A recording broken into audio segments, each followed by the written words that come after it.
so excited to bring you guys the perfect pumpkin spice latte, the perfect drink for these cooler mornings. So I don't know about you guys, but I've been waking up, taking my puppies out 5, 6 in the morning, and it is a beautiful, beautiful morning. So with that being said, of course we're gonna have our staple ingredients, but guys, we also have a secret ingredient not on here.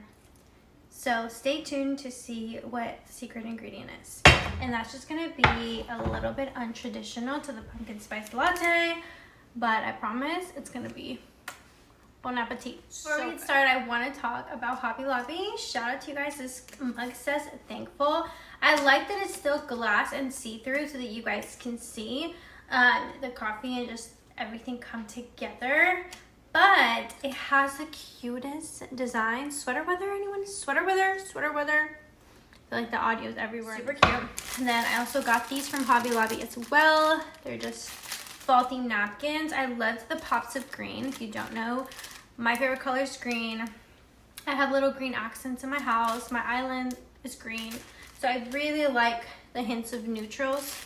The neutrals with the hints of green. And I'm gonna go over everything that you're gonna need ingredient list. These are the ingredients you're gonna need: coffee, milk, pumpkin puree, pumpkin pie spice, which is just nutmeg, cloves, ginger, cinnamon, vanilla extract, maple syrup, coconut whip or whip of choice, and sea salt. We're just gonna add a little pinch of sea salt. So, surprise, surprise, secret ingredient is coconut whip.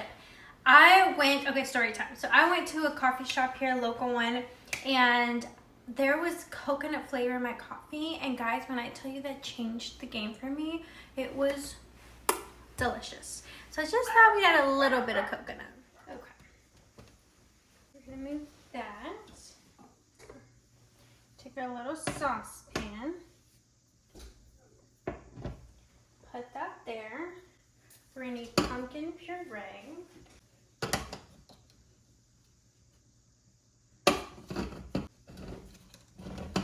Guys, I don't know why this knife is like bent. So weird. Okay, well, pumpkin puree. Now, if you want exact measurements, I'm gonna try whisker doodle. So to whisk top house. Okay. We're just gonna do like half a cup, and then go from that.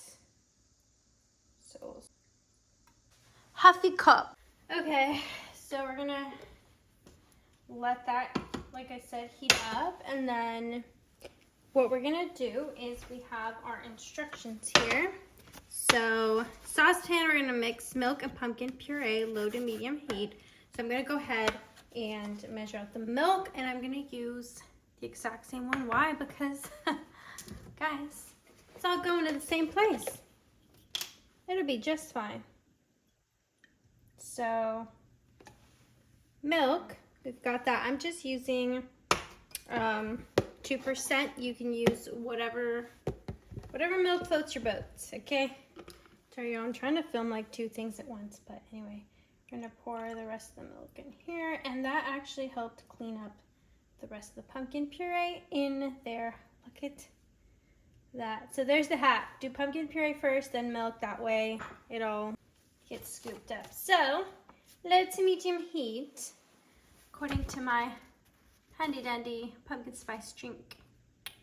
So we are going to let that heat up, and I keep forgetting this is cast iron, so be careful, this does get hot. Right now it is not, but it will. So make sure you're aware of that. And I'm just gonna slowly stir because this is a very small saucepan. So look at that color though change. The milk is no longer white. Well, that happened. Allow that pan to keep getting warm and whisking it slowly. Now it is fully orange. Like, look at just the pigment of that. Okay, so we have a few things here to get right.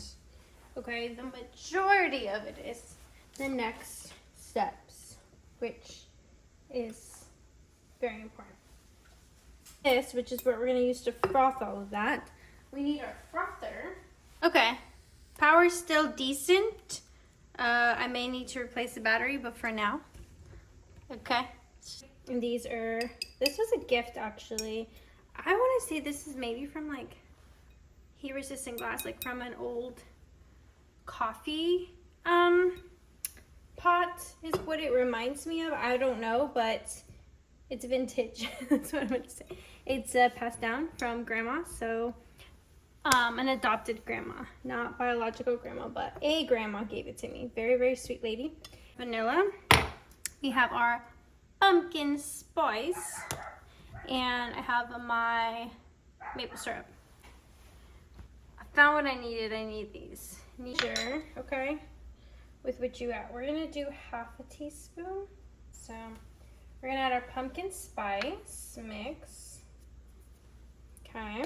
Then we're going to add our vanilla extract. Oh, came off flying. I always make messes, guys. It's fine. I'm kind of used to it now.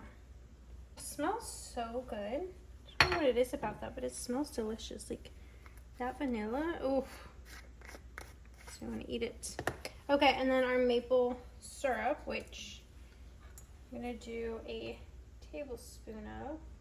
Again, you can do whatever measurements, and honestly maybe I'll need more of each, like for sure maybe the pumpkin spice could be more than half a teaspoon. You can't take away, but you can add, so mix that in there. That smells good. It smells like a pumpkin cookie. I'm gonna add just a little bit more of the cinnamon, just cinnamon on its own. Again, this is to my taste buds. Do what you feel is best for yours, but I like a lot of cinnamon, and I don't love it super ginger, cloves, like that kind of.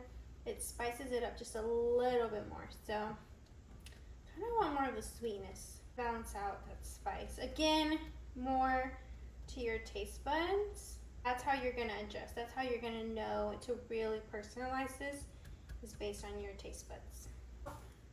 Literally just a little pinch. I have the cutest Hobby Lobby spoons here.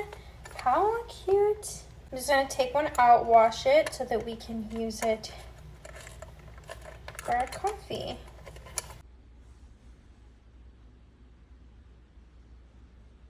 Where's some of this?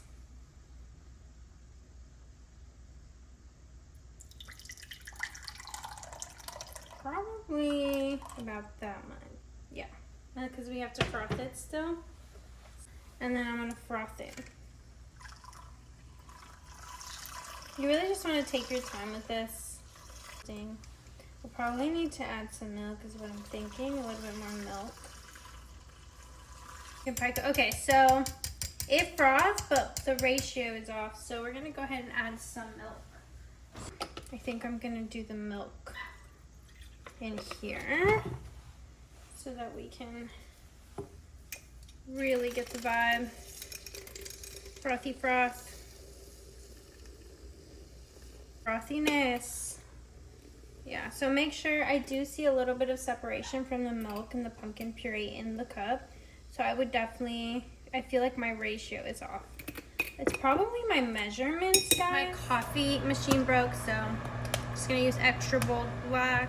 You can use espresso. You can get really fancy with what you want to do.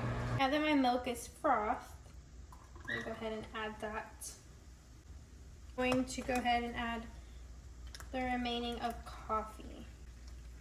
Cocoa whip. So I'm gonna make sure I was filming. I'm like, am I filming, guys? Knowing me, I would forget to hit record. Brand new cocoa whip. Just gonna scoop out about probably like 2 tablespoons-ish. Some cocoa whip, and then for the final results. Oh.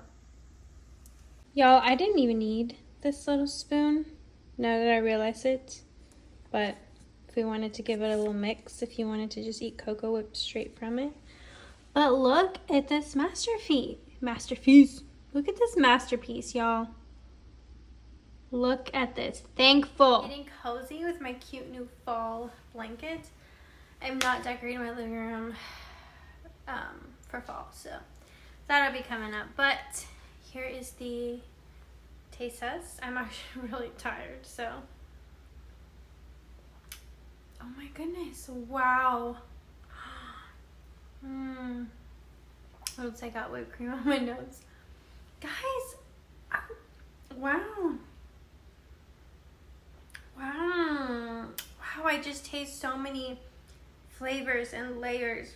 A little bit of texture. Not too much spice on the pumpkin spice, which is what I like. If you are heavy, I would say if you're a heavy lover of pumpkin pie spice, add more. But it's just the right amount for me.